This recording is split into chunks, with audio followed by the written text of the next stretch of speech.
श्री राम। हम सोचते हैं कि जब हम सो जाते हैं तो हमारे शरीर से हमारी आत्माएं निकल के कहीं घूमने जाती है, लेकिन ऐसा नहीं है। हमारी आत्मा हमारे शरीर में ही होता है। वो सूक्ष्म मन होता है जो स्वप्न के जरिए बाहर घूमती है और कुछ जानकारियाँ उन्हें मिलती है। कुछ स्वप्न में दिखाई देता है जो हमें लगता है कि हमें सोने के बाद हमारी आत्माएं जाती है, इस तरह से दिखाई दे रहा है। तो आत्माएं नहीं जाती है, वो सूक्ष्म मन होता है इंसान का, जो स्वप्न के रूप में जाता है। कभी देवी देवताओं से मिलके आता है, कभी आत्माओं से मिलके आता है, कभी हमारे पूर्वजों से मिलके आता है। कभी कभी तो ऐसा होता है कि जो होने वाला होता है वो भी हमें स्वप्न के जरिए दिखाई देता है।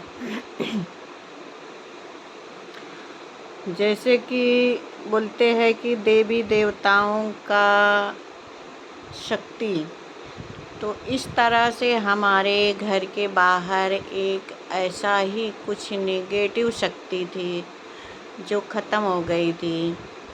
और फिर एक ऐसा घर में मूर्ति थी जिसे निकालने के बाद वो नेगेटिव आत्मा का प्रभाव ज़्यादा हो गया। रात में नींद ना आना, चिड़चिड़ापन होना, कुछ उल्टा सीधा करने का मन हो। फिर विचार करते करते ऐसा आया कि शायद उस मूर्ति को निकालने के वजह से ऐसा होता होगा।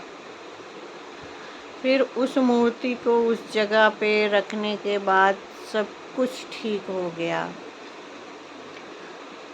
तो हमारा मन जब हम सो जाते हैं तो वो संकेत देता है।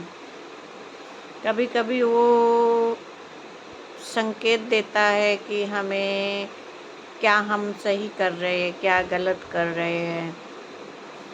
तो सोए में भी कभी कभी हम सो जाते हैं तो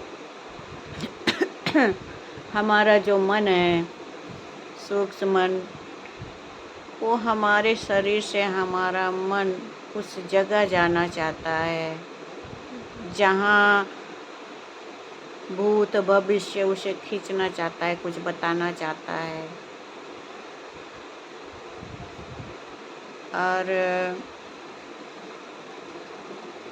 जब हमारा सूक्ष्म शरीर सो जाता है तब हम इस जगह पे जाते हैं, इस तरह के स्वप्न देखते हैं। कभी कभी वो स्वप्न सही भी हो जाते हैं, कभी कभी नहीं भी होते हैं। तो जब हम सोते हैं तो हमारा मन जो है, जो सोचता विचारता रहता है, आधा सोए रहते, आधा जगते रहते, तो वो स्वप्न कभी कभी सही नहीं होते हैं। लेकिन जब हम कहीं जाते हैं और हमें कुछ ऐसा चीज़ दिखता है जो कभी दिखा नहीं होता है, तो वो चीज़ें कभी कभी हमारे भविष्य में होने वाला रहता है, वो घटनाएं। जय श्री राम।